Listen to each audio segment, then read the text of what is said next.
Alright, so in this video I want to talk about our midterm assignment because I want to give everyone a general idea, like officially over here in a video in case you're making it up, of what the expectations are and what we're doing. So there is a file that you can download that has a couple of examples. There are more examples of how to build things than of what you're going to do. But the midterm assignment is generally speaking as follows.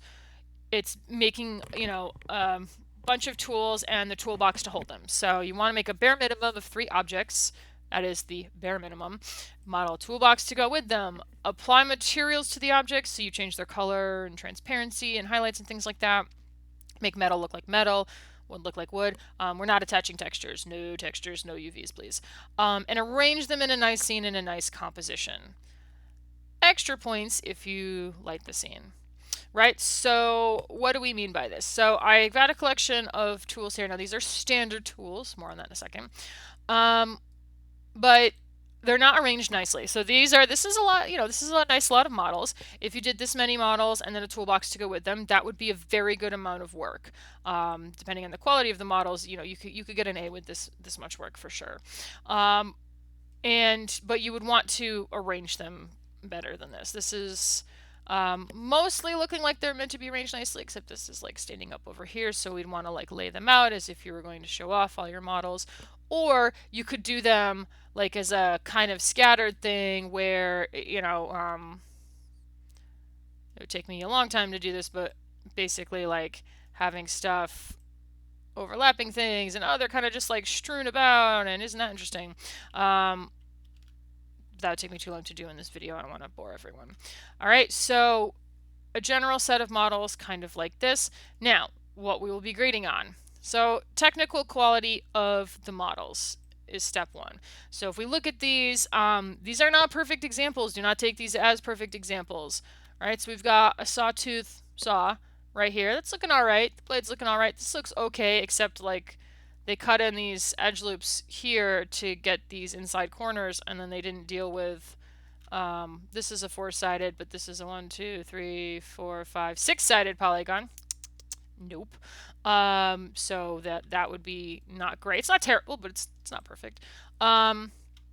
This is actually a really nice screwdriver here. This one is pretty good. It's smooth, so it's a little bit harder to tell exactly what's going on.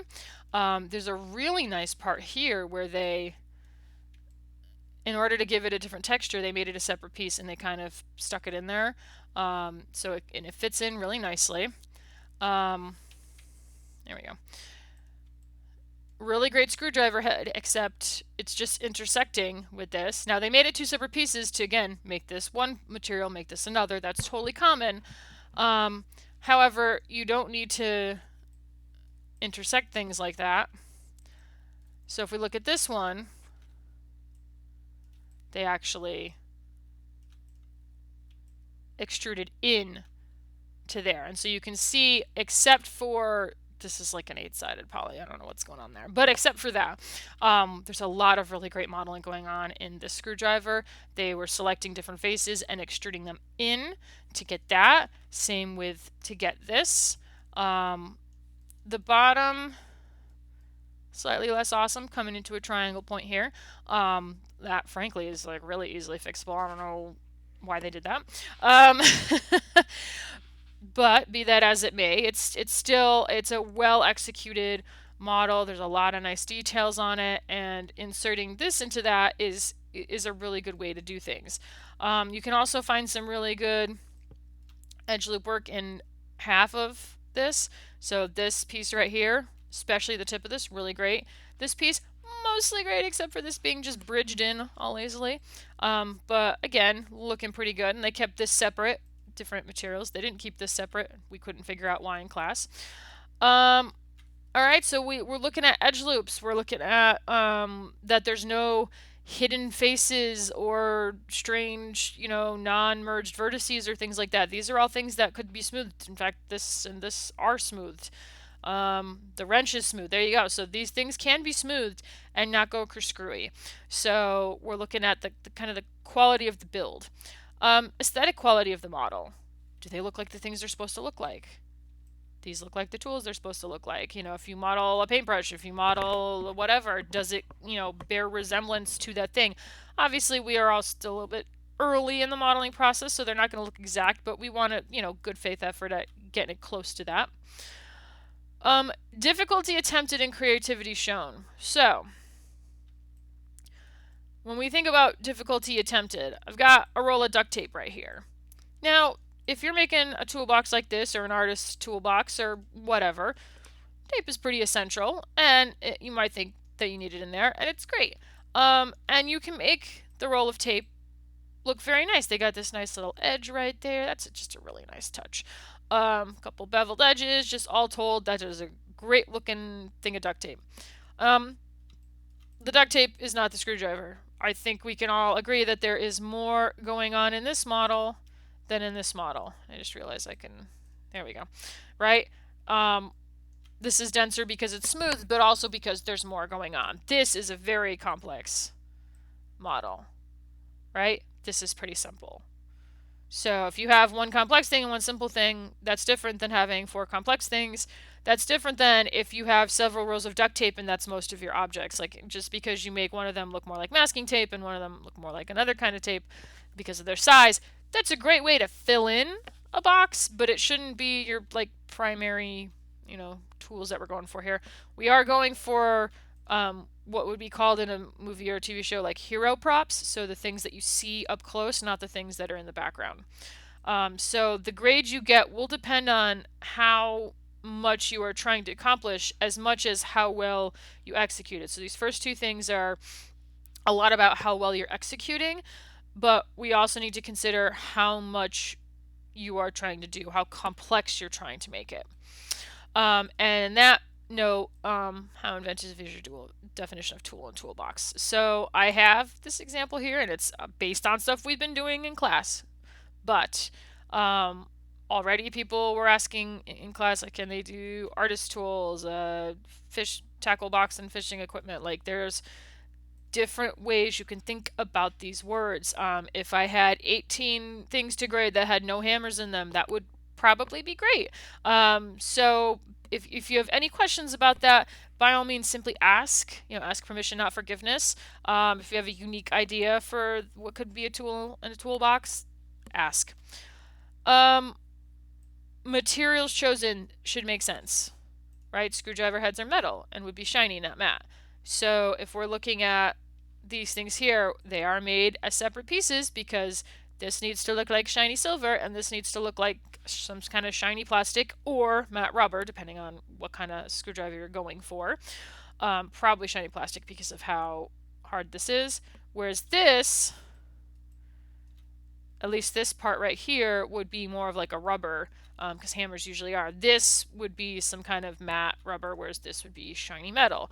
Most tools are not made of pink, transparent plastic, so we don't want these things looking like that. You can be creative, but don't just, throw everything at the wall and say, oh, this is what I'm materials. No, make an effort to make the materials make sense. You can be creative with what means make sense, but it needs to be intentional. Please no hair or ocean shaders. Please no hair or ocean shaders. These don't render properly. We want to get the look we want to get out of the standard shaders that we have. Having everything properly labeled. Don't be like me in class when I just make stuff and I don't name it. Be better than me. Name the items. Name the shaders so that when your teacher goes to open the file, she can find all the stuff you made. In terms of the composition, I don't have anything down here, but basically, imagine you're presenting this to someone. Now, you can arrange it like it's a portfolio, like this piece, this piece, this piece, this piece. That's mostly what this looks like, right? Different pieces laid out, lay them out nicer, line them up. You can do that, or you could present them as a scene like you would to a production designer and be like, we modeled the stuff for the scene, and have them laying on top of each other and that kind of thing. So either or, whichever one you do, be good at it though. So if you're going to lay them out like this, don't have, whoops, there we These two pieces are like really close, and then this is kind of like a little bit crooked, and no, like this is not really laid out nicely.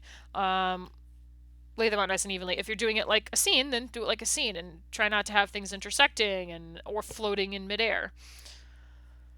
And then for the lights, we haven't had a lot of time with lights, but it should be an attempt made at good lighting. If you just put a single spotlight in there, eh, you know, are you gonna get extra points? Does that count as extra points? I've got a video up now of lighting styles, so it's extra from what we went over in class. This is for extra points for people who are missing work or have missed too many classes. So if you want extra points, you should be spending it some time and make an attempt at making it look good. Don't throw in too many lights. If you throw in 6 lights for no reason to try and get points, that also won't work. But, just make an attempt at some nice lighting or some mood lighting, whatever it is. All right, so we started this in class last week. Time to work on it in between classes, and then it's due for whatever semester this video is being watched in. It's due at the end of the class where we finish working on it. So we will have time in class. You should have most of the stuff at least started, if not mostly done. You want to find all the problems before you get to class. Yeah, so I have it's due by the end of that class. So find all the problems first by starting things, and then come into class and use class as a time to finish things off, polish things up, arrange them nicely, and fix whatever troubleshooting issues we had. Because you're looking to hand in quality models, unlike with the earlier Hammer and stuff, if you run into like a problem, like a major problem where everything got duplicated or something, you may need to start from scratch. That is a thing you might have to consider. All right, but you can use a loose definition of tools, model them nicely, add proper materials, not textures, just materials, and arrange them into a nice composition.